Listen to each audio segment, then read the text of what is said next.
When you talk about the little voice in the back of your head, what does that even mean? Mhm. There's often a sort of running dialogue or set of opinions inside of us that are in the background to our experience of life in the present. And this can make a huge difference to how we respond to life in the present, how we think about ourselves and how we think about the world around us. So there's a lot more going on inside of us than what we're taking in at the moment. Am I ever going to escape the stuff that happened in the past? Am I ever going to get rid of the negativity? That little voice started to already come up, but Mhm. then you just said that you can take steps to have some control over this. So there is Mhm. good news here. We're not just like at the Absolutely. whim of this, right? No, if we pay attention to it, then we can have control over it. Like so many things in life, if we don't pay attention, we're not able to exert control. And here's the place for curiosity about, what do I think of myself? When I'm sitting quietly, what's running along in my mind? What's my self-talk like? Do I have conclusions about myself that may be in some cases or in many cases unfair, so things that haven't gone well in the past, am I running that forward? Oh, if the last three relationships didn't go well, there's a person running forward that, oh, they'll never go well, or I'm not a person who's ever going to have that, right? These are the things that we can get into our minds that start impacting us very, very deeply, that we can change if we go and look at it. So if a person says, wow, there's such negativity running in my head that Mm. I'm never going to find someone. I'm never going to find someone. And here I am trying to find someone and trying to date and to find a good partner. And I'm doing this, but all the time what's running along in me is, oh, this will never work. And maybe that links to a really bad experience a couple of years ago that is emotionally very powerful. And maybe I can acknowledge that and say it's emotionally powerful, but it's not determining anything. In fact, I don't want that running along in my head. How about I can be a good partner to someone, or I can find a better job, right? How about things that more accurately reflect me as opposed to things that can automatically be going on in our minds that are quite negative that we're unaware of. So the key here is paying attention, is curiosity and interest in ourselves and how we think of ourselves and our place in the world around us and our ability to navigate in the world around us, and looking at perhaps some of what may be negative, because negative things are stronger. They're more what's called salient, right? We have a salience bias, which means our brains pay more attention to the negative, which is part of a survival instinct, that we want to remember negative things because those memories may help us survive in the future. But then we start to weigh more heavily negative things across the board, and we can go and look at that and decide, what is really my opinion? What do I really think? As opposed to something that is a reflex inside of me that may have a great deal of influence on my decisions and the outcomes of my strivings in the world. Well, what was interesting about what you just said is you said this kind of question, what do I really think? What that little voice is saying to you is that I think some of us are so used to hearing that negative voice that we Hmm. don't realize that we could get to a point where we could think something different. You know what I mean? Right, right. It's a way people talk about learned helplessness, and this has been a topic for a long, long, long time. And a lot of learned helplessness is often really that we're not paying attention to something.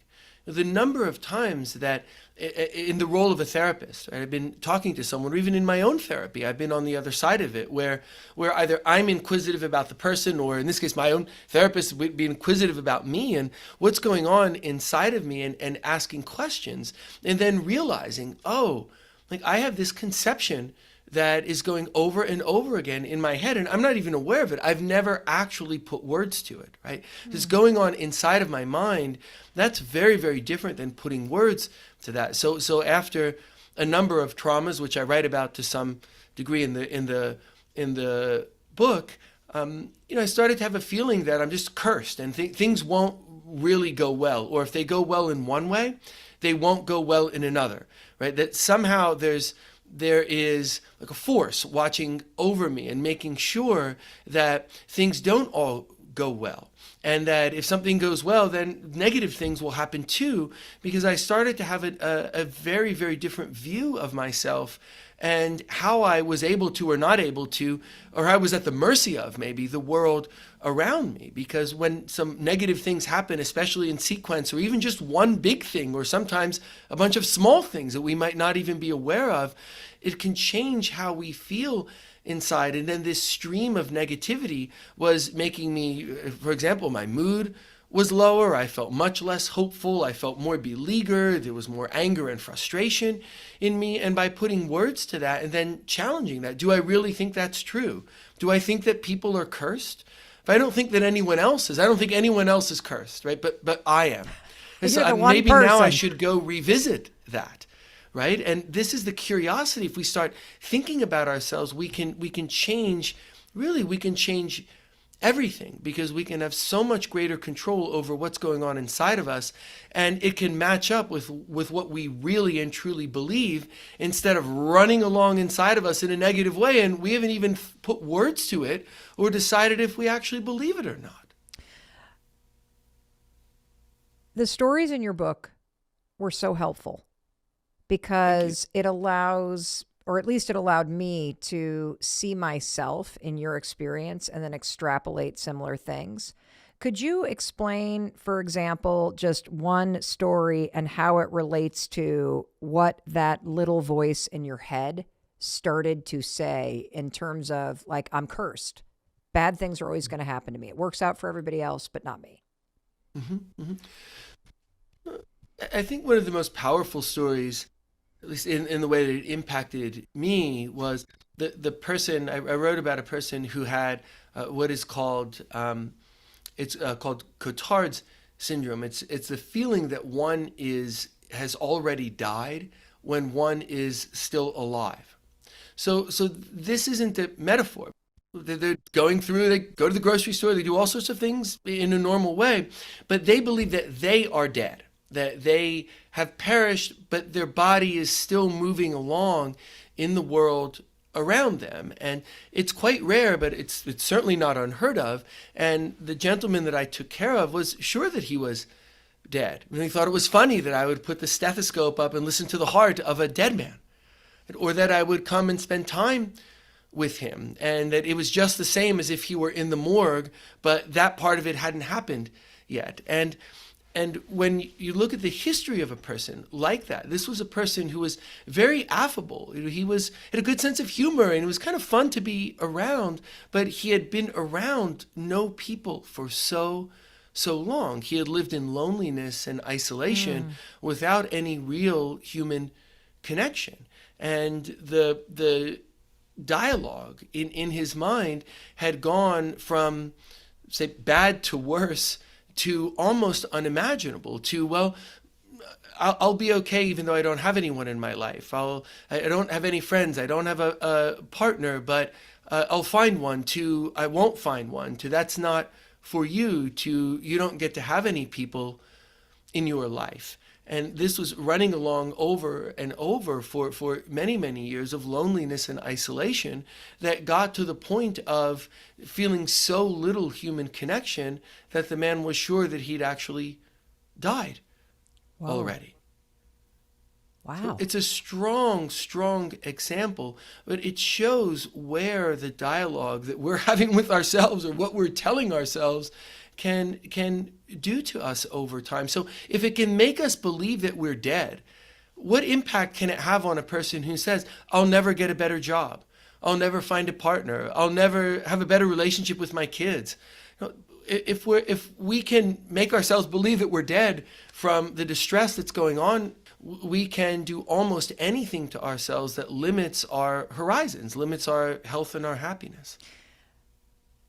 What I'm processing right now is the connection between the little voice and the kind of story that you keep telling to yourself, and how that then becomes the actions that you take or not. And so as you started to tell that story about a person who was lonely, and there's a lot of loneliness in the world right now, and the story, if you were paying attention, started to shift from, I'm lonely to I'm not going to I'm always going to be like this. And if you are Mhm. telling yourself that you're never going to find friends, you're not going to feel motivated to leave the house. You're Right. truly convincing yourself. And in a more pedestrian kind of example that we can all relate to is if you've ever fallen off the wagon with your own health and you start to feel like, oh my gosh, I'm never going to get back in shape again, or I don't have the willpower to eat healthy.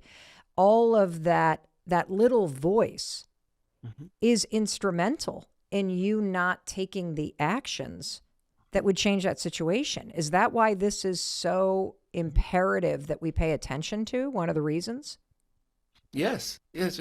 I believe in 25 years of doing what I do for a living, is taking care of people and being a psychiatrist, being a therapist, I have seen over and over and over again that what we're telling ourselves in here is far more deterministic than any external factor. So someone who wants to go back to the gym and wants to be in better shape, wants to lose weight again, or whatever it is that that person's trying to achieve, we could say, well, they should carve out the time for it, or they should, what gyms are close and they should make that a priority, and how can they change their scheduling? And we can look at that in so many ways, but if what's running over and over inside is, oh, you'll never succeed, or you'll get in shape, but then you'll lose it again, and you'll just feel worse about yourself. It's so much more deterministic than the external factors, often without us being aware of the tremendous impact of what is going on inside of us. And this is where, we often carry along, I'll imagine sometimes, a person who could be living life so much better. They have everything inside of them, they have everything they need for life to be so much better. But I'll imagine it's almost as if they're dragging around the weights of the past, and they're taking them from the past and projecting them into the future. And we can all do this. And one might argue to some extent, all of us, or at least the vast majority of us, do this to some extent, but we often do this to an extent that is actually deterministic about what happens next in our lives. And this is where repetition makes such a difference, that often if something doesn't go right, we try again, but we try again in the same way. So people will come in, just to take the relationship example. This happens a lot, and would happen a lot when I was seeing a lot of new patients all the time for many, many years. And people would come in and say, oh, you can't, I know you can't help me. I know I'm only here because someone thought I should go, or because I'm just desperate, but I know you can't help me. And then they would tell me about repetition. There's no way I'm going to have a good job. My last 4 jobs, and then they'll tell me about the last 4 jobs, or I'll never have a good relationship. Let me tell you about my last 5 relationships, right? And they're not, the jobs, the relationships are not different. And they're the same. It's the same thing that has happened multiple times. And I found myself saying to someone who'll tell me they'll never have a good relationship and I cannot help them because the last 7 have been so bad. And then sometimes I'll say, if you can tell me how they've been bad in 7 different ways, then I might have to agree with you. But that's not what you're going to tell me. You're going to tell me something that's 7 variations of the same thing, of the same story. And that can provide us with so much help. If you realize I haven't done something that's failed 7 times, I've done one thing that hasn't gone the way I wanted it to. Now, the fact that I've done it multiple times just tells me, hey, I need to look at that. How can I do that differently? And now we can open up a world of change because we can learn from the past. The past is good information, right? But it no longer seems as if it's fate that's projecting into our future. And this is the benefit of exploration, whether it's in therapy or it's reflecting about ourselves. It's much better done if we're writing or we're talking with someone of, hey, what's going on inside of me? And how do I understand that? But understand it so I can use it to my advantage, right? So that it's not then controlling me and making foregone conclusions to my next 15 decisions. I am so happy you're here because Thank you. I feel Thank you. a I'm level of happy to be hope. here. Well, I'm glad you're here because I feel a level of hope. And let me explain why. Yes. we can see this in other people. Like I'm thinking about a bazillion examples. Like, for example, when one of our daughters was in her, or she was 21, 22, and she would constantly lament to me, oh, every time I go out to the bar, everybody's all over my roommates. Nobody even talks to me. And it was this repetition of this story that I'm never going to find somebody that loves me.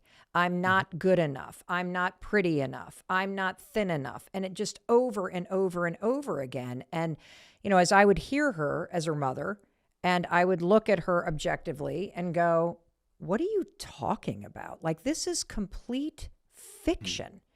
And seeing it in somebody else is so easy, but it's so hard for us to gain that objectivity with ourselves.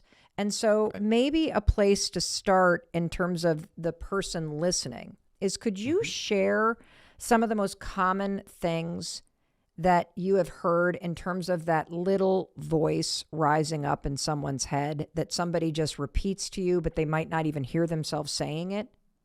hmm hmm Very often it paints with a broad brush, or if it's not painting with a broad brush, it'll come at the thing that is most distressing to us. So the broad brush part could be just saying, "Oh, I'm a loser," right? Or even sometimes we see ourselves in the third person.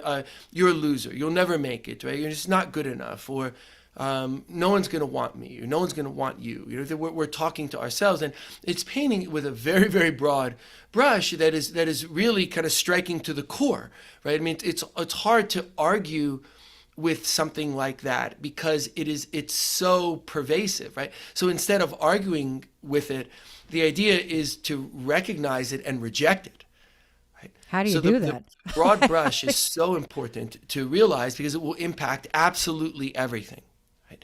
If it's not so broad brush, then often it'll come at the thing that we most want. You'll never have a better job, or your relationship will never be better. You'll never find anyone. You'll never reconcile with a certain family member. Whatever it may be, you'll never be healthier. You'll never lose weight. You'll never be in better shape. Whatever it may be that this comes at us. And if you imagine that someone shadowed a person all day and just whispered in their ear the worst possible thing. We would be distraught. I mean, it's someone to follow someone around and just tell them that all day. But we can do that to ourselves. And that's not an exaggeration of like, what would it be like to have someone following behind doing that all day? It's not an exaggeration. What we can do to ourselves is far worse than that. And I think of the example of a young man who liked music and was really interested in music. It's a true story, who had a job that was farther away than it needed to be, and it wasn't paying well, and there were probably better jobs closer. And I thought at one point that the duration of the drive was about music, because this person loved music so much. Until I learned that the radio or there's never music on in the car. Right? That it was a longer drive, so this could run over and over in the person's head because they were ashamed of the job that they were doing. They knew that they could do better. They knew that they could earn more and be a stronger support to their family. So the job was chosen through the lens of self-punishment. Don't choose one that's just 10 minutes away. Choose one that's 50 minutes away so you can tell yourself the whole way there and back just what a loser you are. It's so awful, but this was not looking, as you said about your daughter, you look from the outside. This person was intelligent and personable and diligent, and like none of those things were true. But we had to identify, it was the shock of it is like, wow, oh, you're not even listening to music, and then my shock and his shock, and what's going on there, right?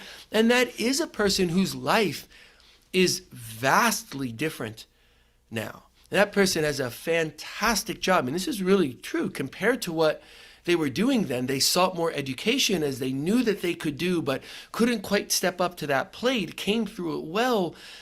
Everything is so much better. But that was the turning point of the realization of, oh, right, nothing can possibly go well if this is what's going on inside of me. And do I believe that?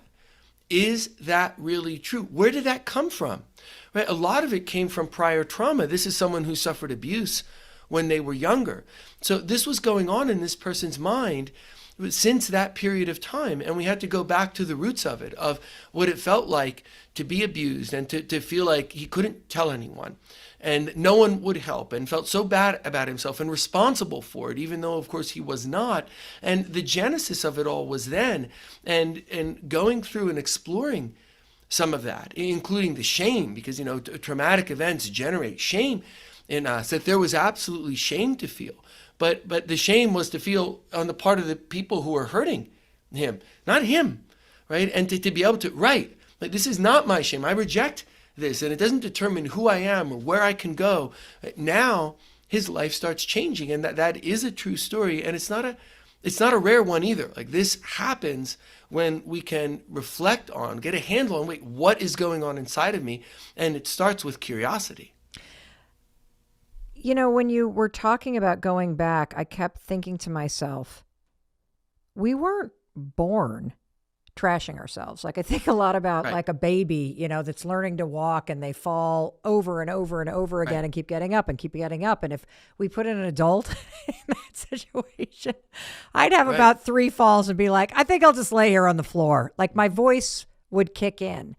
Mm-hmm. Can you explain why this happens? Like, why do we do this to ourselves? Because it seems on some level extremely maladaptive, and yet I would imagine that most adults are trapped in this negativity in their minds until they wake up and start doing something about it. So how did we get here?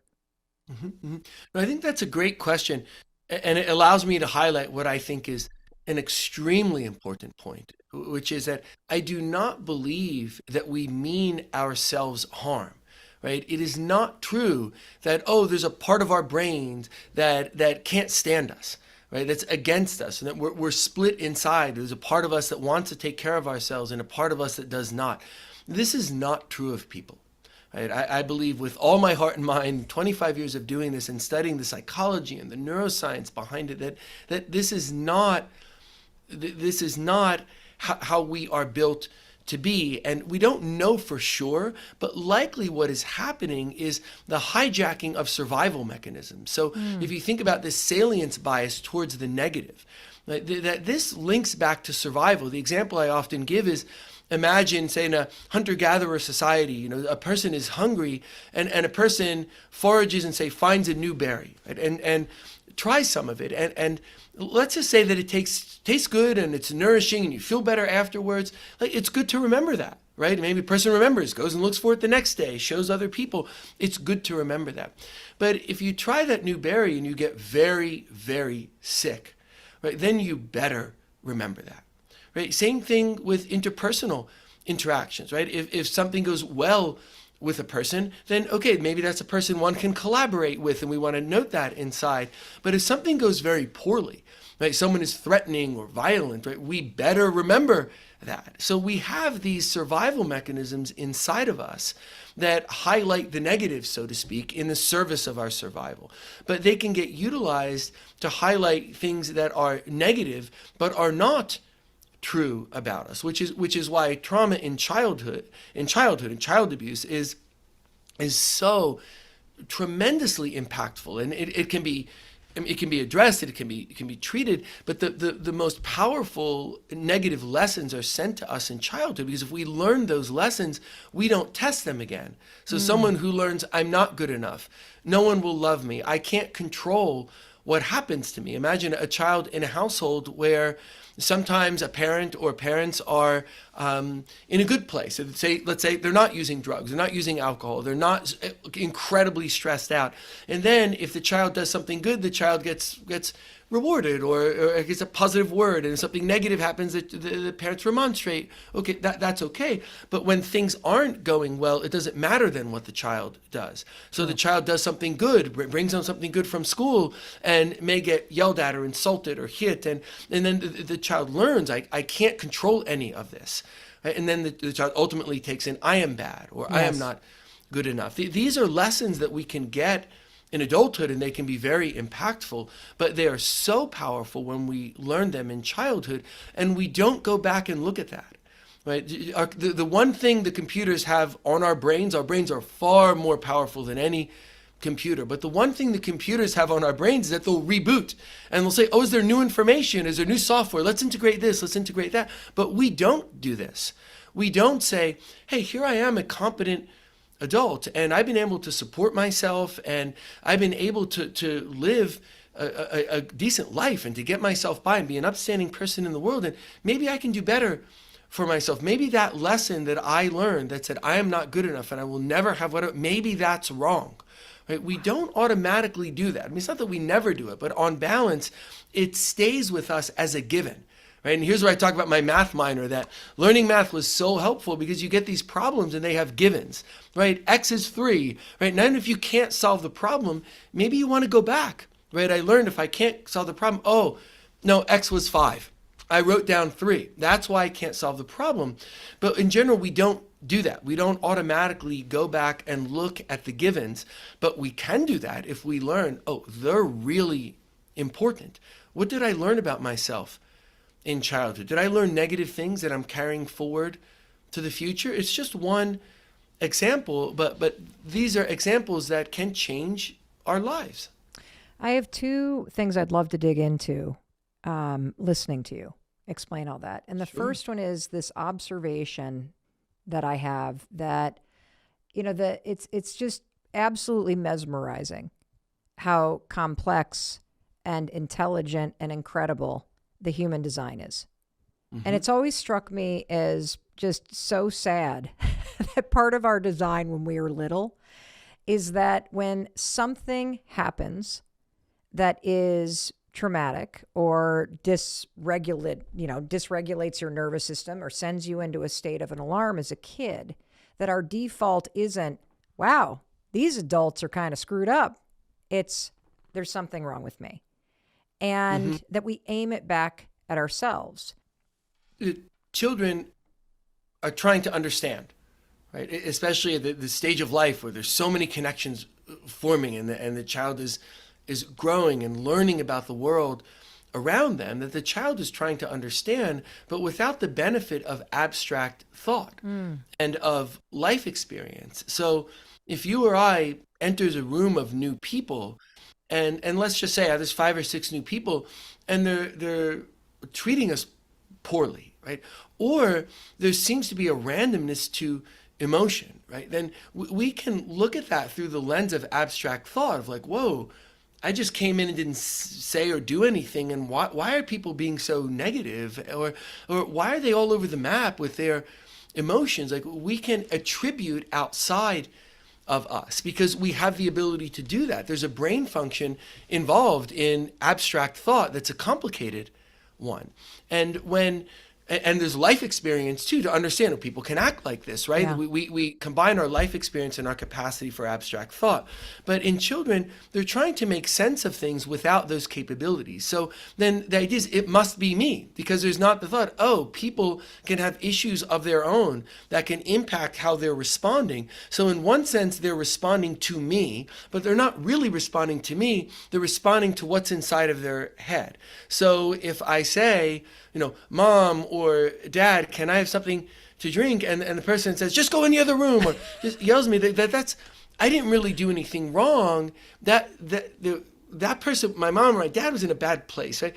They can't do that. So the attribution is to self, which is why the lessons that we learn in childhood can be so difficult into the future, because we don't have the capacity for the abstract thought. We don't have the life experience, so we attribute the negative things around us to ourselves.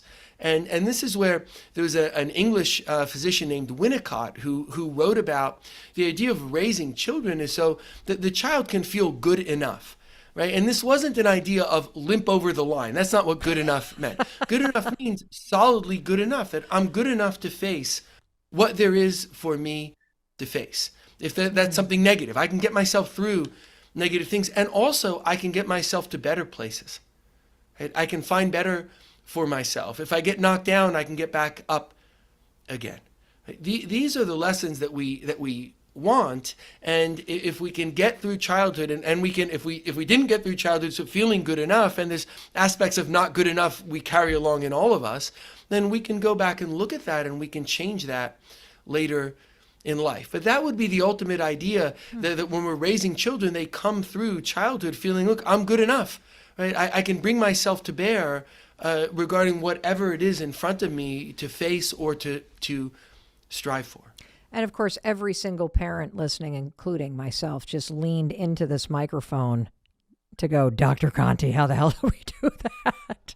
Because I feel like every other day I am doing something that I didn't mean to do that is going to screw them up and send them to therapy. And not that therapy is a bad thing.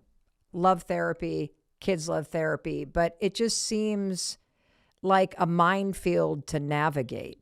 And I was curious, as you were talking, is there an age range when that skill of being able to have abstract thought or processing, I can't remember what you said, starts to develop in someone? It comes along across time in childhood development. So there's no one stage where, oh, that comes online, but it starts off in very kind of minor ways and then grows with the ability for sort of full abstract thinking. And if I could say something to what you had said about parents and leaning Please. in, right?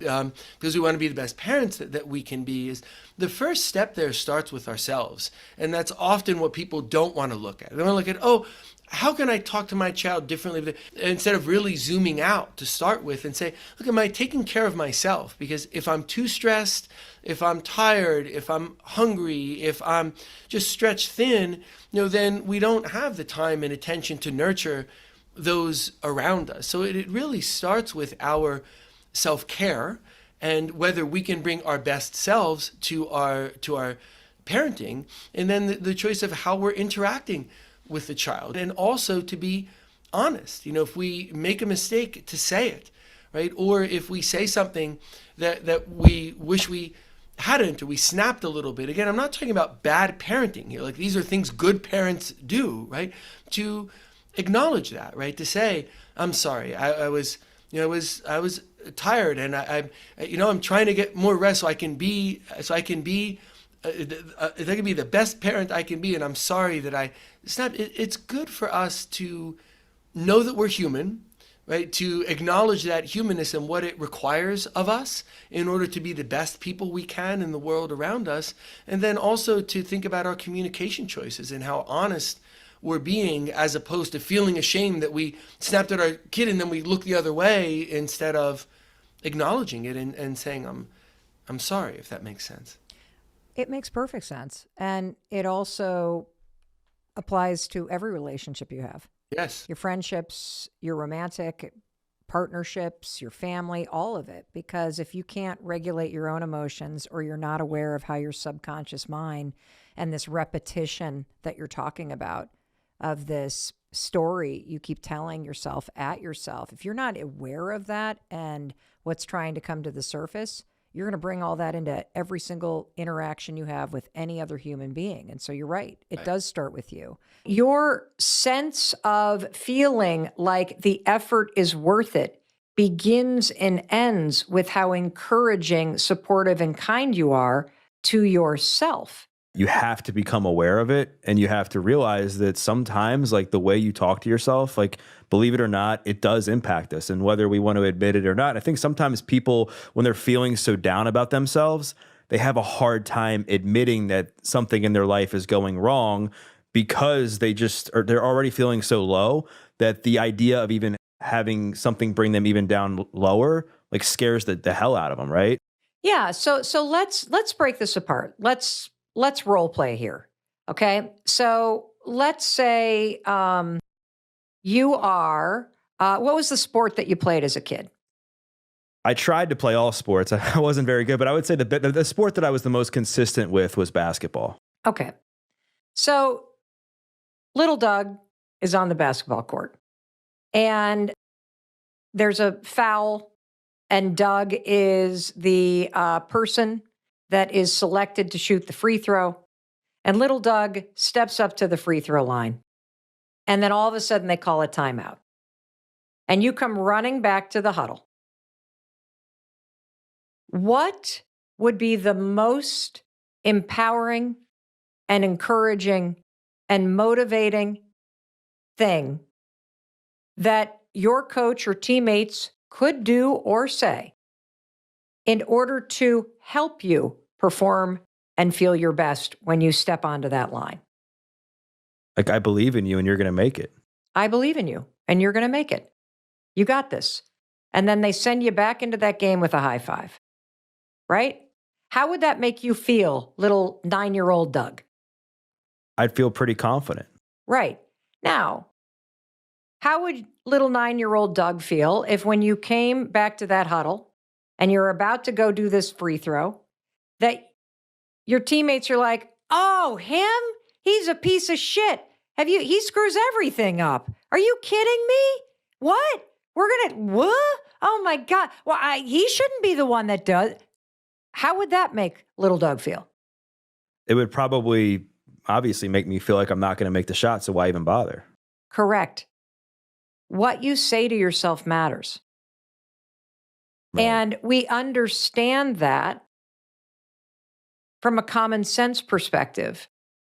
But somewhere along the line, we have all stopped saying, you're going to make it. You got this. And we've started saying, you're a piece of shit. You're not good enough. Why even bother? And when you send yourself into a conversation, into a presentation, into even typing up an email, when you start your day by saying, I look terrible, I screwed up again yesterday, I hate my life, that's not going to motivate you to change it. And so your sense of feeling like the effort is worth it begins and ends with how encouraging, supportive, and kind you are to yourself. And, we can also take this little role play exercise and go, well, let's say you miss the shot and you come back to the sideline again. What could your coach say, or what would you want your coach to say to help you get your head back in the game and to brush off the mistake that you just made? Like, you did your best, Doug. You'll get them next time. Like, get back in there. And I have a feeling you're going to be a positive contribution to the team. Yeah, that's right. Shake it off. You did Shake your it off. best. You're going to do it next time. This is you win some, you lose some. Let's go. Now I need you to win some, right? I believe in you. I think one of the role plays that we could maybe go into that I think is pretty common with people is that they acknowledge that they maybe have to start talking to themselves better. But whatever they start to say that's positive, there's this cognitive dissonance because they just don't believe it. Right. How do you get somebody who for the last 10 to 15 years has just been completely destroying themselves self-talk wise, begin to build some consistency with that, so now that becomes a new habit that they're talking to themselves in a more positive way and they actually believe it instead of just saying it? This is a phenomenal and really smart question. If you have been trashing yourself for 10 years, you do have a cognitive dissonance. You don't even hear it anymore. Right. Because that negative, you're a piece of shit, you're not good enough, you screw everything up, first began as something you said. Then it became a belief. Your brain started to align with the belief and it starts to become your identity. I always screw things up. And I want you to hear me loud and clear. If you are on social media and you ever go to the Discover page on Instagram or on TikTok or on any platform, that social media platform has put together a mosaic of content that aligns with everything that you consume in your feed. That social media platform on the Discover page has assembled a world on social media that looks just like the stuff you're always looking at. Your brain works exactly the same way. One of the reasons why it is so important for you to identify how often you are trashing yourself or being pessimistic or you are being negative in your attitude and unkind to yourself is because as long as you think and speak that shit, the discover page of your mind presents a world that matches to that negative dialogue. So that's why this is critical.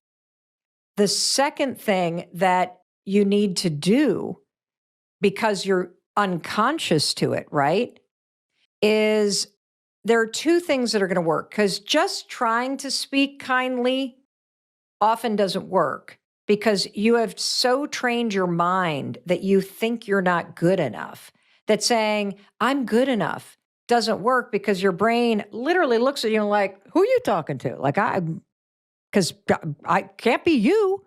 So there's two things that will help you based on the research. The first one is journaling exercises, because there is something that happens when you create a new habit where every single morning before you look at that social media, you open up a blank page. And the way that I journal is very simple. I always start by writing down 5 things that I want. And I just let them flow through me. What are 5 things that I really want? And it might be something small. It might be that, I want a really cool new pair of sneakers. It might be something big. I really want to feel happy. It might be something that is a feeling like, this pandemic has kicked the shit out of everybody.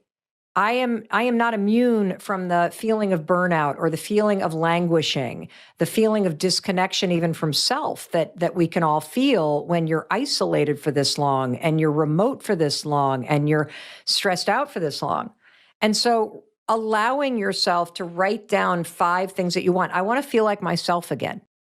It allows the things that you desire to flow through the self-doubt and through the negativity and through all the crap that buries it and pushes it down, and it allows it to come to the surface. And the writing it down is important because your mind is paying attention. That discover page that your mind creates pays attention to what you say is important. And if you begin a new habit of just starting your day with a blank piece of paper and writing down 5 things that you want, every day, it can be the same things every day. It can be different things every day. You just allow yourself to do this. You will start to build the skill of being connected to what you desire. You will start to develop a skill of tuning out the self-doubt and tuning into what you want. And this is really important because your brain is paying attention, and it doesn't require you to talk to yourself. It just write it on a piece of paper. The next thing that you're going to do, step 2, is write down why you want these things. Because if you have a negative dialogue, Doug, you have for decades talked yourself out of the things that you want. You have filled your heart and your soul and your mind with all the reasons why it's never going to happen. And so by starting every day with a new habit, write down 5 things that you want and then write down why you want these things. You are developing a skill of listening to what you want instead of listening to the self-doubt. That's step 1. That's one thing that you can do to fight decades of negative self-talk. The second thing that you can do is every morning after you brush your teeth, add a high 5 in the mirror to your reflection to your morning routine. That will have a shockingly powerful impact on your negative self-talk. And the reason why it does is because your brain watches you do it, and you only give a high 5 to somebody that you believe in, that you're rooting for, that you're kind to, and that you want to see win. And what we've found based on researching this simple habit, adding a high 5 to the mirror every single morning, you don't say a word.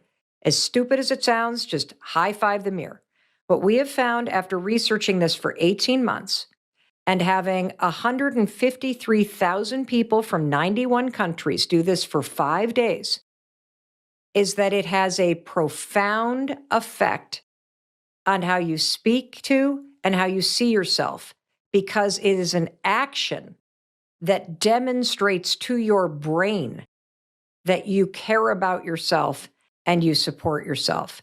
And so those are two physical things that you can do to start to shut down and fight back against the critic that is programmed into your head. I have to tell you something. I've been in the self-help world for a long time.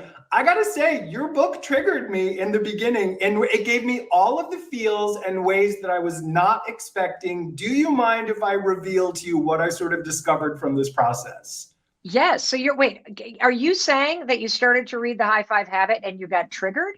Oh, Mel, the title alone gave me all of the feels. So why? So here's the thing. I'm not a high fiver. And not only am I not a high fiver, but as an adult, I usually decline if somebody wants to high five. I know. Are you a germaphobe? No, it goes so much deeper than this. So I grew up in a very athletic community. And as a gay 6'6" overweight kid, my memory of high fives is hearing things like, Dougal doesn't get a high five because he didn't do anything. And sort of being left out. So when I started reading the book, at first I thought, why do I have such a challenge with high fives? Like even on the Peloton, if people high five you, not a sponsor, but they could be if they want to. If people high five you, I will ignore it. So I started the book and I really wanted to like merge into it. And so what came up for me in the beginning is sort of this past memory of I don't belong here. I'm not a part of the team. I'm not allowed to do this. And I'm really enjoying the book. I was going to race through it before the interview, but I want to sort of savor it because it's been bringing up a lot for me. And so in the moment where I'm in the morning, and I even resisted doing it before coffee, I had a lot of resistance, Mel. You were triggering me. And I got still and I took the challenge. And the first thing that I noticed is you cannot not smile. I immediately smile and it immediately makes me feel good. And by day 3 or day 4, I'm going to get emotional. By day 3 or day 4, what came up for me was I'm in this game. And it may not be a lacrosse game, and I'm not going to cry. And it may not be like a soccer game, but I'm a 44-year-old man now. Like I'm in this game and we can celebrate ourselves. Who knew? Who knew? It's been a wildly confronting process to not only discover this thing called the high five habit, but to unpack all of the science and research that explains A, why we resist it, B, why it's hard not to smile or cry or laugh when you do it, and C, why it has such a profound impact on people. And you know what I'll say is, number one, you're the first person that I've talked to that has brought up a negative memory around high fives. And so I'm absolutely thrilled to talk to you about it.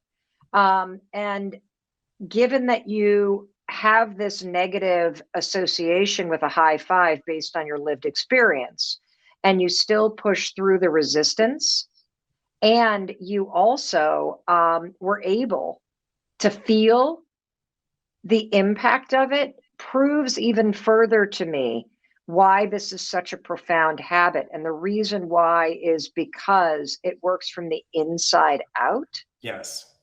And even though those bastards teased you and bullied you and left you out of receiving a high five, and so your lived experience and association when you thought about it was negative, the fact is that your brain's neural association and your nervous system's programmed association with a high five was still profoundly positive. Oh, 100%. Yeah. Yes. And I have to own my own. What I realize as I'm sort of going through this process is I think I've perhaps even designed situations where I've either mentally left myself out or designed it so that I feel left out. Because I thought, now, why would I reject a high five? Because I celebrate it when I see other people doing it. But I still think there's that shadow side, inner child thing of, it feels like someone's handing me a lacrosse stick at first. And I don't play lacrosse, but now it's like, no, I can, and I consider myself someone that wants to uplift other people and give energy to other people. And obviously it goes deeper into just the high five in the morning. It's about self-care and congratulating yourself. And that's a struggle for me. So it was really interesting to give myself permission to do it. It goes even deeper because it's actually about self-worth. Yeah. And about self-love. And, you know, I want to unpack something that you just talked about, which is, as you've been reflecting on the fact that it's not really just about, you know, this represents what people who play lacrosse do. This actually represents something deeper because it represents acceptance. It represents support. It represents celebration. And it doesn't surprise me, given the amount of bullying and badgering and crap that you have had to take as a 6'6", overweight kid who is also gay, proudly gay, but you grew up in a time where it was not celebrated by your peers and not something that was the norm. Right. And so, I want to acknowledge that when you are somebody whose very existence is bullied and who feels like he doesn't belong because the laws say that you don't, or because the kids treat you differently, you develop protection mechanisms. Yes. And one of the biggest ones is to just pull yourself out and to be in the corner and to hide who you are because it's safer. Yeah. That way you don't get bullied. That way you don't get badgered. And so, first of all, give yourself you get a gold star for the fact that you're recognizing it. Yep. Secondly, the high five in that lane, when you're somebody who is coming into and back to yourself, right? And when you're somebody who now realizes that you deserve to be fully seen for who you are. When you start to high five yourself, what happens is it's not like a fuck yeah, it's not like, bro. That's not what the high five habit is, actually. Right. It's actually grounded in compassion and empathy and support of self. And so the reason why you smiled when you did it is because your brain doesn't know the difference between watching somebody else high five someone else or receiving a high five or giving a high five to someone else and you high fiving yourself. Yeah. To your brain, the physical action becomes the trigger that unlocks all of this lifetime neural association with the high five. Now, you cognitively were like, screw the high five. That's for dickhead lacrosse players and those. Right. Wouldn't even give myself a chance at first. Get it. Yeah. Yeah. But your brain still recognizes this as that gesture that people that like each other do to one another. So when you physically raise your hand to high five yourself, you can't think anything negative because your brain grabs all the programming that's already in your subconscious and then starts to marry it with your own reflection. So I'm not surprised that you're starting to have breakthroughs around, wow, I've really taken myself out in certain areas of my life. Wow, I'm so hard on myself. Wow, why is it so hard to stand in front of the mirror and actually raise my hand in celebration? And, we can unpack that too. And I went into a flash. I went into it kicking and screaming because, I also am a big believer in the way you start your day, start your energy. And one of the things you say is even before your cup of coffee, which triggered me, Mel. This triggered me. Why did it trigger you? Well, coffee fuels my soul. But what I discovered was that even the act of pouring a cup of coffee is taking me away from myself first. I'm going to the kitchen, the dog is there. I'm, having a conversation with my husband. So making it a priority to go to the bathroom first, to just be with myself and sleep gunk and all the stuff in my eyes and all of that before the coffee, before any stimulant of noise or any energy outside of my own being. I resisted it. We're talking about Let me tell you why. Tell me. Dissect me. So I love that you just said that you're a huge proponent of the morning and morning routines and setting yourself up for success and your energy in the morning. And you are right. All the research shows that your mood in the morning and your intention in the morning actually impacts productivity and focus and fulfillment all day long. So you're absolutely right. And I'm so happy you said this, because there's not a single person on the planet that I know of that is talking about the fact that everybody's morning routine contains a disgusting, destructive habit. And nobody has kicked the door wide open until right now. What is it? And yeah, let me tell you what the habit is. Before you read my book, when you walked into the bathroom and you were brushing your teeth, did you even look at yourself in the mirror? I did, but not kindly. Okay, I'm glad that you're being honest. Yeah. When you looked in the mirror, what did you think, or what did you focus on? I struggle with body dysmorphic disorder. My audience knows this. I write about it and speak about it openly. So there is a moment of distortion, which I could relate to you talking about this in the book too, where first I'm criticizing my body. And not only am I criticizing my body, but I'm thinking of what's going to make me feel good. Coffee gives me my coffee dance, is what I call it. I get excited. I get motivated. I certainly meditate, but the visual, meditating is closing my eyes and not looking at myself. The visual of looking at myself, if I'm going to be completely honest, was more triggering than I expected it to be. Okay. Well, I wanna give you a sense that you're not alone in this. So when I discovered the high five habit during a very low moment in my life in April of 2020, and it just was something I did on a low morning like you, where I'm standing in front of the mirror and I'm focused on everything I hate about the way that I look, and I'm beating myself up, and I'm thinking about my day, and I'm already criticizing the fact that I'm running late and I didn't do this and I didn't do that. And I just raise my hand and give the woman in the mirror that I see a high five, because she looks like she needed it. She looks like life had beaten her down. She looked overwhelmed and exhausted. And I honestly just didn't have any words to say. And I probably wouldn't have believed him anyway, because in April of 2020, my whole life was turned upside down. And so I didn't feel energized. I didn't feel empowered. I felt defeated. I felt lost. I felt overwhelmed. And, I think we can all relate to that feeling. Yeah. And so that's how it all began. And as it started to work, and I noticed, like you're noticing, whoa, I feel more energized. Whoa, like I'm not criticizing myself. Wow, something weird is happening. I then post a photo online, and within an hour, more than 100 people around the world had posted a photo of them high-fiving themselves in the mirror. And I hadn't even put instructions. Right. They're just mimicking what you did. Mimicking. Yeah. And I thought, okay, there's something here. So I spent the last year researching this. Yeah.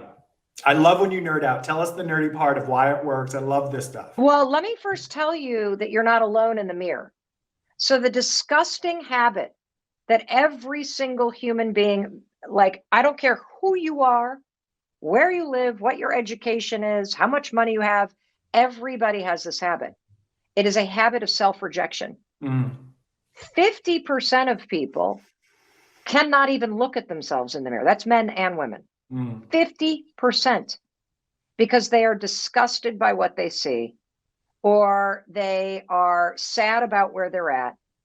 50% based on our research. That's number one. Now, we know that 91% of women do not like how they look. And so if you can look at yourself in the mirror, you're in the minority. And if you do look at yourself in the mirror, what we know based on research is almost everybody focuses on what they don't like. And so, if you can't even look at yourself, that is rejection of self, and it's a habit.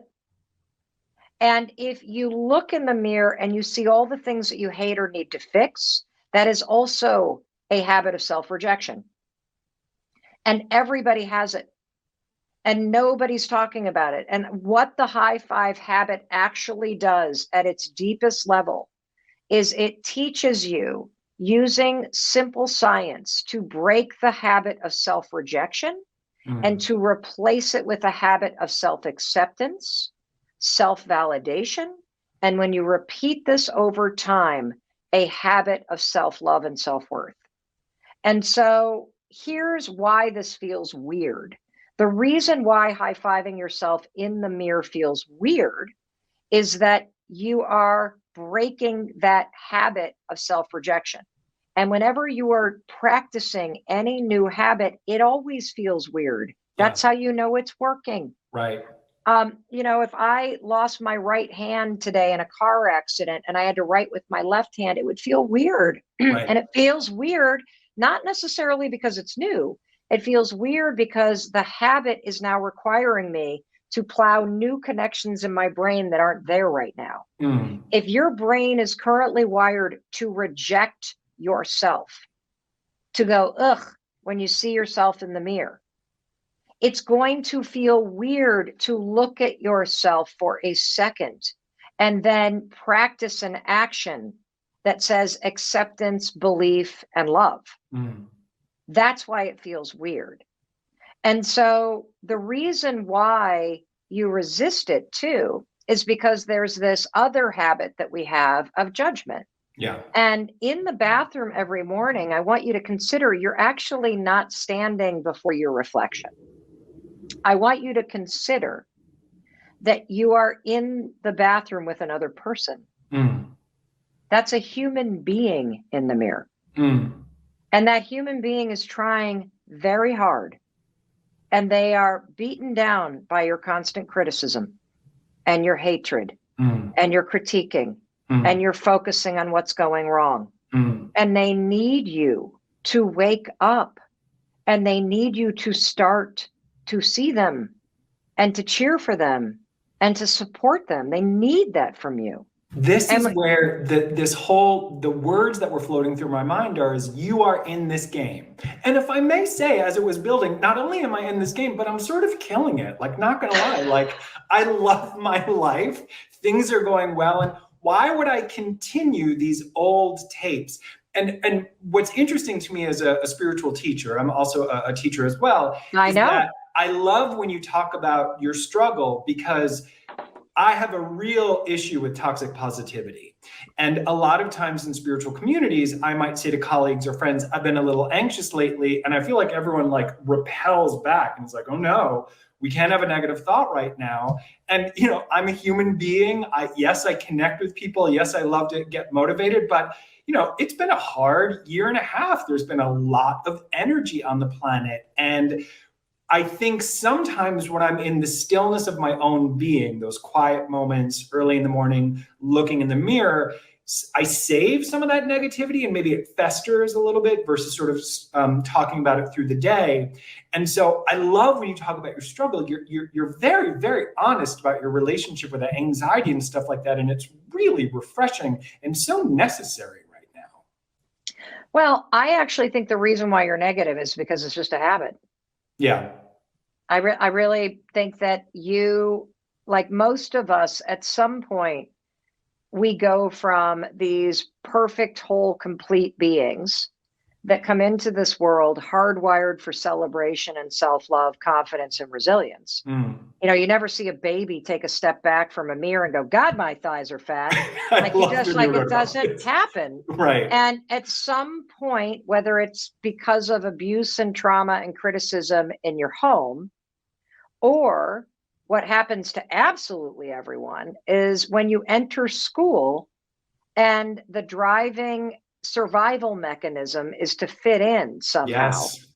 Your brain goes from a self-love machine into becoming that sorting hat from Harry Potter.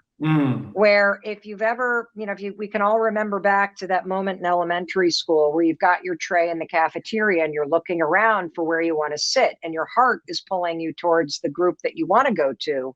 But the sorting hat brain who's just trying to protect you is like, you can't go over there. Those are lacrosse kids. Oh, you can't go over there. You don't look like them. Oh, you can't go over there because you don't have the same kind of clothing or money or whatever.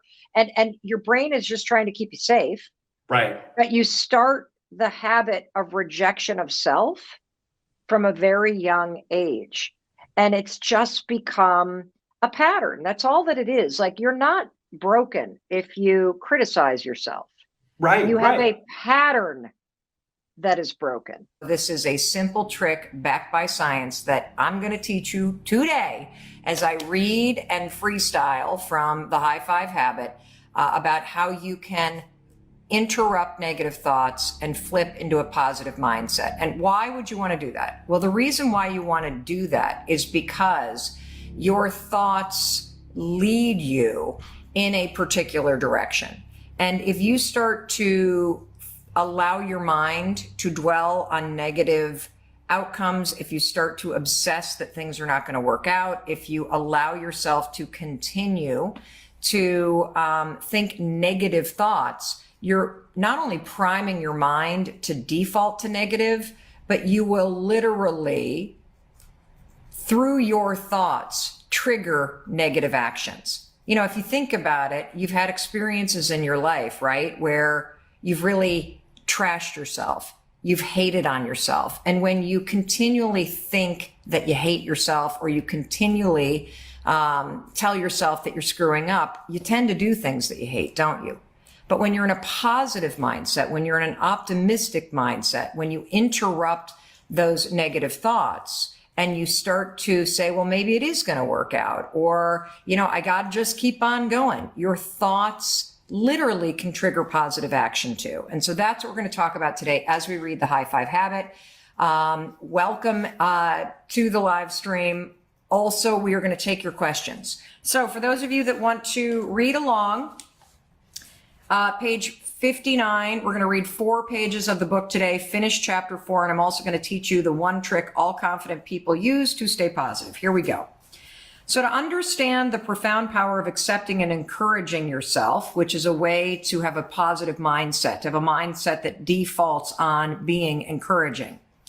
Let's look at some research on what psychologists call your core fundamental emotional needs. So let me ask everybody, do you know what your core emotional needs are? There are 3 of them. I want you to go in the comments. What do you think your 3 core emotional needs are as a human being? These are the core emotional needs that every human being needs in order to feel safe, in order to feel connected to themselves, in order to feel loved. What are those core needs, everybody? I'd like you to just write them in the comments, okay? Yep, one's safety, one's love. These are great. What else? What are your needs? Your core emotional needs. I see longing. I see love. These are excellent, excellent responses, everybody. Human connection, love, acceptance. Yep. Trust, honesty. What are your core? There they are. I see Felicia's nailed it. To be seen, to be heard, and to be, she says validated, but it can be validated, accepted, or celebrated for the unique individual that you are. So to be seen, to be heard, and to be celebrated and accepted for the unique individual that you are and the unique contribution that you have. When you feel seen, when you feel heard, and when you feel celebrated or accepted for the contribution that you make as an individual, unique individual, you feel safe, you feel like you belong, and at your core, you feel loved. When you don't feel seen, you feel invisible in life. When you don't feel heard, you're going to feel misunderstood. And when you don't feel like you are accepted or validated, you feel completely rejected and disconnected. You feel like you are unworthy or unloved. And so again, we're going to talk about your need to be seen, to be heard, and to be accepted and celebrated. You need this at work. You need this at home. You need this in your relationships, your friendships, your romantic relationships, your family. And, you know, if you just reflect in your life, where do you feel seen, heard, and celebrated? Where in your life do you feel that way? Or is there a person in your life that makes you feel that way? Hopefully, you are saying that you make yourself feel seen, heard, and celebrated. But is there somebody else in your life that makes you feel that way? It could be a caregiver. It could be somebody that you're in a romantic relationship with. It could be a mentor. It could be a friend. It could be your pet, right? I think one of the reasons why we all love our cats and our dogs so much is because there's such unconditional love. You walk in the door, they come running right at you. And so you feel seen and you feel celebrated, right? And when they're right there with you, or, have you ever noticed how when you get really upset and you start crying, what do your animals do? Oh my God, they hear you and they come right on over.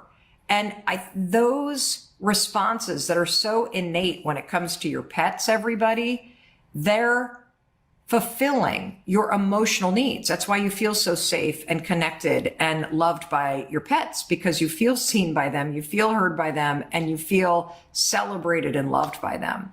And I do see people saying, I feel that way about my daughter, my mom, a mentor of mine. These core values, when they're missing from your life of being seen, heard, celebrated, and accepted, this is what leads you to feeling stuck and disconnected and unfulfilled.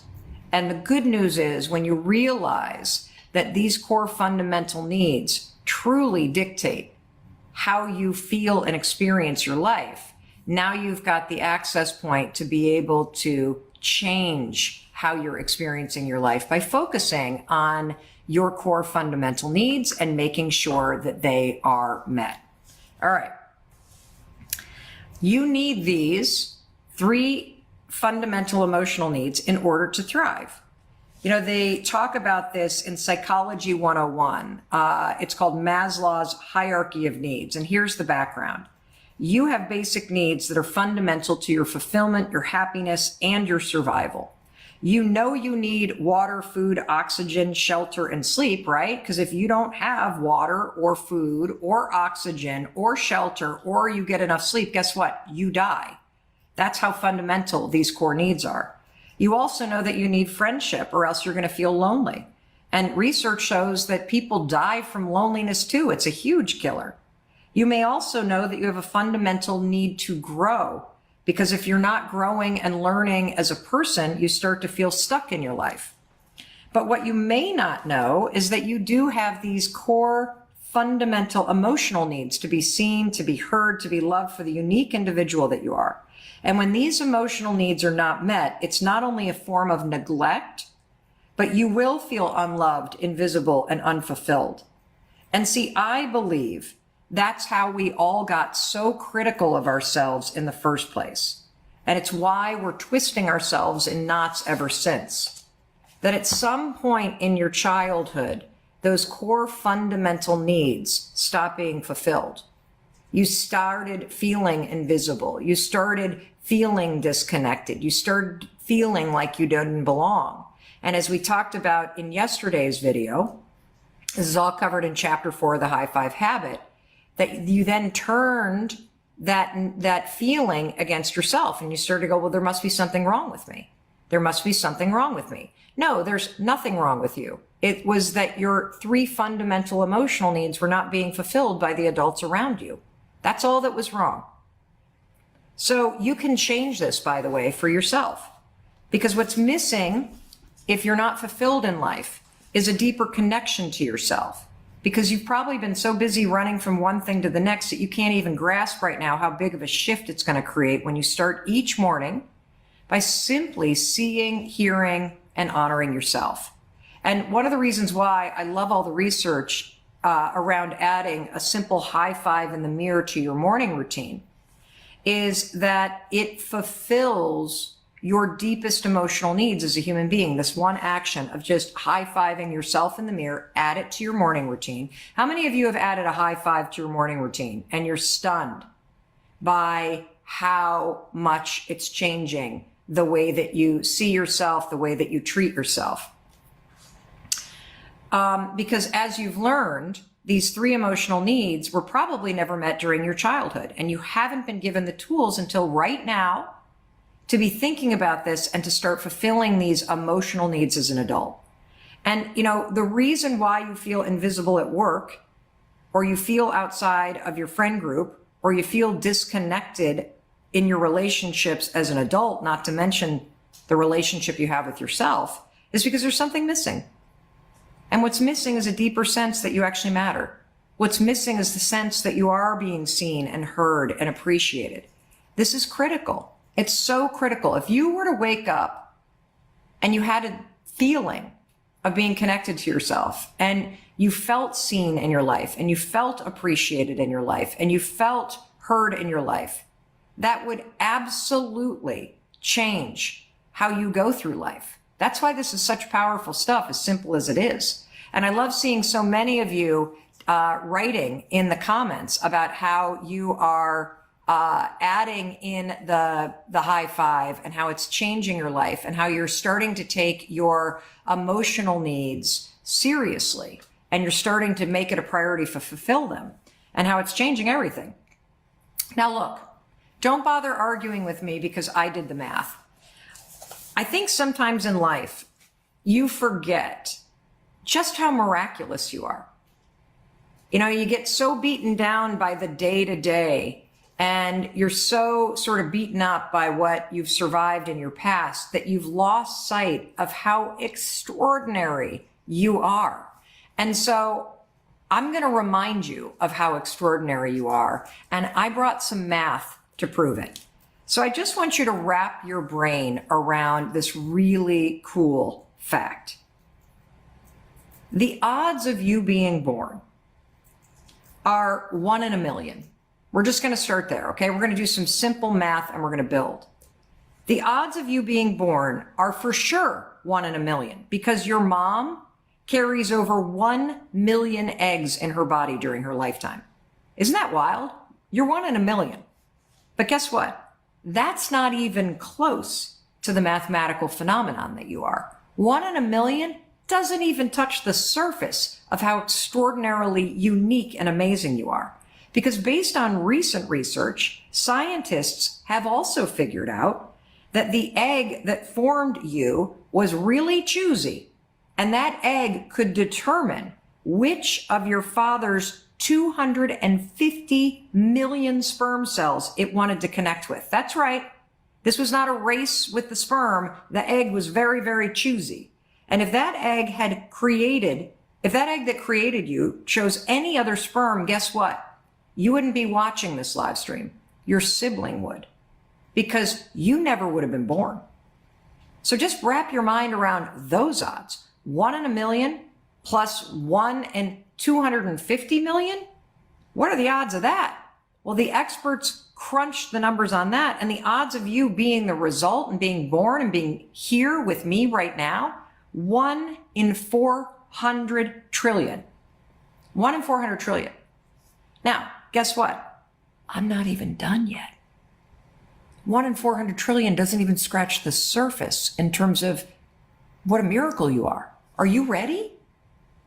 A scientist from Harvard heard me cite that number, 1 in 400 trillion, in my TEDx talk. And he wrote a research paper to say, Mel Robbins, you are wrong. You are such a miracle. The odds of you being born is such a miracle. And the number is so insane. I don't even know how to say the number. Literally, no idea how to say the number.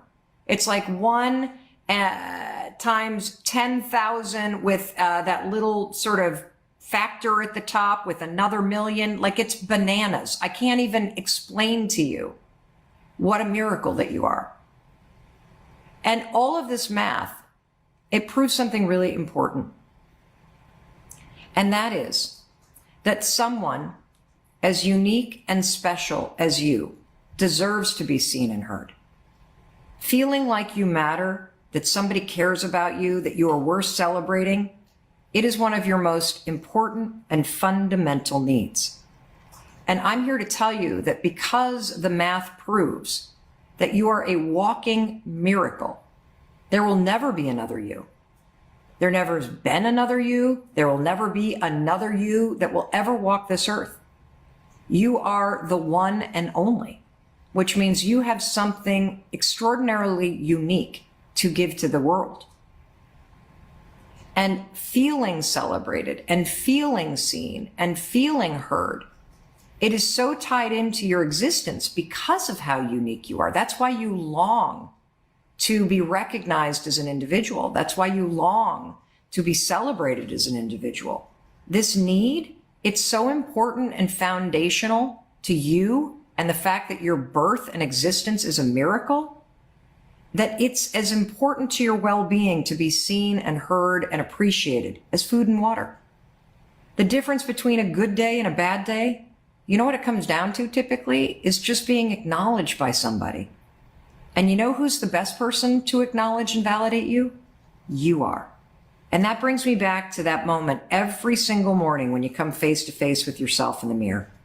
High-fiving yourself is so much more than a physical act. It's foundational. It's a transfer of energy. It symbolizes an alliance and a belief in yourself and your ability.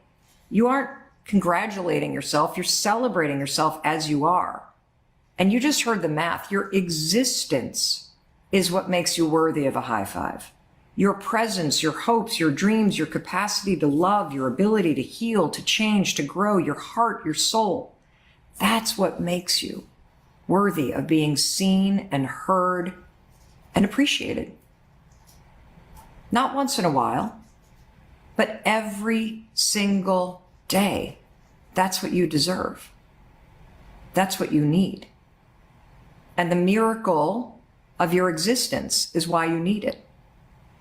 See, when you are able to see yourself, when you are able to celebrate yourself, when you are able to treat yourself in a way that you have been wishing your parents would have, or wishing your friends or your spouse or your boss would, when you take control, this is what you communicate. It's incredible. You're basically, when you're able to hear yourself and see yourself and support yourself, and I believe that simply adding a high five in the mirror to yourself as part of your morning routine, every single day, you start the day by fulfilling those foundational needs that the miracle of your birth demands of you. Number one, you're communicating confidence. You're saying, I believe in you when you do that. Number two, you're celebrating yourself. You're basically like, you're amazing. You got this. You're validating yourself. You're saying, I see you. I'm not going to ignore you or pick you apart. You communicate optimism. I can do this. I can face this day. And I love adding a high five to your morning routine because it is an action. You're demonstrating belief in self. You're demonstrating acceptance of self. And you are sending yourself into the day to take action. Wouldn't it be incredible to feel all those feelings at once? I know it would. It would be mind-blowing. Literally, it could possibly blow up your subconscious because your brain, based on your life experience, is programmed the opposite. It's not been programmed to absorb all this yummy, gooey, amazing validation. But guess what? Your brain loves it. Absolutely loves it. See, I believe you were wired for love. I believe that you came into this world whole and complete and loving and seeing and accepting yourself and being deeply connected to yourself. And that's why you miss feeling that way. And it's also why this change of adding a high five to your morning routine is almost instantaneous. This is why the programming that we're activating in your mind, body, and spirit, when you start to acknowledge and accept yourself and treat yourself with kindness, and when you start to flip the way that you think, and you start to cheer for yourself and believe in yourself, this is your default. You are going back to who you are when you practice the tools that I'm teaching you. It is your true nature to love yourself. It is your true nature to believe in yourself. It is your true nature to feel deeply connected to yourself and a sense of purpose. That's why you miss it. You can only miss what you know. And so I want you to come back home to who you are. That's what I want you to do. Now, okay, I get it. But Mel, how do I think different thoughts? And this is what I promised to teach you. The trick that all confident people use to stay positive. The trick that you can use to think different thoughts. Well, the first step to thinking different thoughts is you have to catch the old thought that takes you low, okay? And if you don't know what the thought is that takes you low, here's a hint. It's some version of I'm not enough. I'm not good enough. I'm not smart enough. I'm not tall enough. I'm not successful enough. I'm not skinny enough. I'm not talented enough. I'm not lucky enough. I'm not this enough. I'm not that enough. There's something wrong with me. It's some version of that. And if you know what the thought is that always brings you down, could you please write it in the comments? Because you will inspire somebody else. You will make somebody else realize they're not alone, okay? What is the thought that always takes you down? Mine is some version of, it never works out for me. People are mad at me. I'm not a good person. Nothing I ever do is gonna matter. Like, it's just some horrible version of that, okay? So, first step number one, what is the thought that always takes you down? I'm not enough. I'm not smart enough. I'm not loved enough. I'll never be this. Like, I see this. I'm not good enough. I'm not smart enough. I'm not lovable. I'm not now, never will be. I'm never going to grow up. I'm never going to get it right. I always screw things up. I'm not thin enough. I'm not smart enough. Other people do it better than me. I'm too big. Anyway, keep going, keep going, keep going. Keep writing this down because you're giving other people permission to take a look. I'll never make enough money. I'll never be a good father. I'll never be a good wife. Nobody loves me. Nobody has ever loved me. All of this horseshit that you tell yourself. This has become the default wiring. Step number one is identify what thought takes you down, okay? It's like dropping a guillotine on your power and on your future and on your possibility. It cuts you off from who you truly are and what you truly want and desire and deserve in your life. And whenever you think this thought, I'll never be loved, I'll never meet somebody's standards, I'll never make the money, you literally also stop yourself from taking the actions that change your life. So great job. You've already done step one. Identify the thought that takes you down. Because here's the cool thing. That's not how you came into this world. You didn't come into this world thinking, I'm not enough. I'm not lovable. I never do anything right. I'll never amount to anything. I never should have been born. You didn't come into the world thinking that. Somebody taught you to think that. And so if you can figure out what that negative thought is, right? Pick your poison. I'm not smart enough, good enough, tall enough, skinny enough, rich, whatever it is. I call it poison. You want to know why? I call it poison because thinking this negative thought is like drinking poison. It kills your spirit and your innate desire to be seen, to be heard, and to be celebrated. You are dropping the guillotine right on yourself when you think this poisonous thought, okay? Now, what is step two? Step two is, yes, you have to identify it, but it's not enough to just identify it. Step two is we need to replace it, okay? We need to replace it. And so I'm going to teach you what you're going to do next. The next time you think that negative, I'm not enough thought, you're going to break the thought by saying, I'm not thinking about that. I'm not thinking about that. And then number three, we have got to replace the thought. So you're going to catch the thought, you're going to break the thought, and then we're going to replace the thought. That's what you need to do to get this poison out of your mind and start thinking thoughts that align with your fundamental needs. And what are your fundamental needs? It's what we've been talking about today. It's to be seen, it's to be heard, it's to be celebrated. And one of the things that I love about cultivating a high five attitude is the high five attitude is an attitude that aligns with believing in yourself, seeing yourself, and appreciating, celebrating, and encouraging yourself to continue to move forward. That's what you're doing. And so one of the things that you can do, I know this is going to sound crazy, is by adding a high five to your morning routine, it helps you rewire your mind in a very powerful way. And the reason why it will help you rewire your mind in a very powerful way is if your default right now is I'm not enough, when you add this to your morning routine, your brain sees you treating yourself in the exact opposite way of that negative poisonous thought. Because you don't high five somebody that you think isn't enough or that sucks or that you hate. You only high five people that you believe in, that you think are enough, and that you're rooting for. And so add a high five to your morning routine, because that is part of the positive forward programming of plowing new neural pathways in your mind. Again, let me repeat, the trick all confident people use to stay positive. You got to catch that negative poisonous thought. You got to break it. I'm not thinking about that. Talk back to it.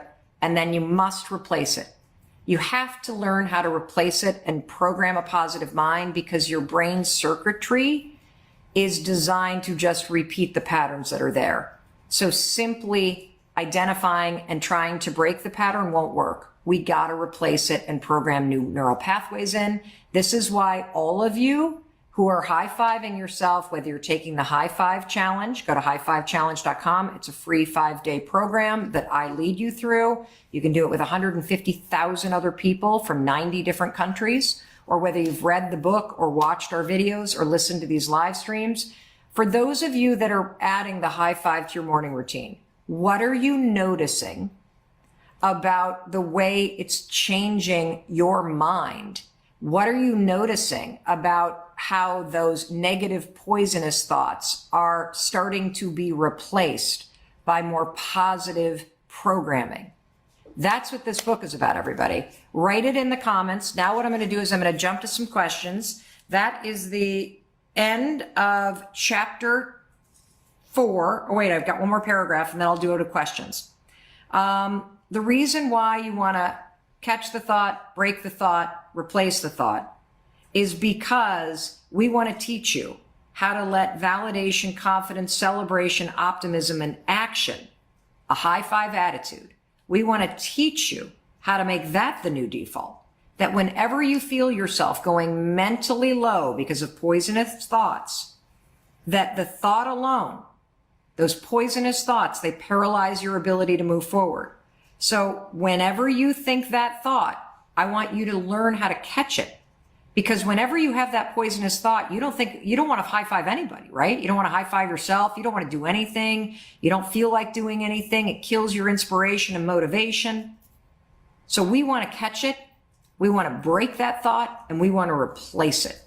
Hey, it's Mel. Thank you so much for being here. If you enjoyed that video, by God, please subscribe, because I don't want you to miss a thing. Thank you so much for being here. We've got so much amazing stuff coming. Thank you so much for sending this stuff to your friends and your family. I love you. We create these videos for you. So make sure you subscribe. Mwah.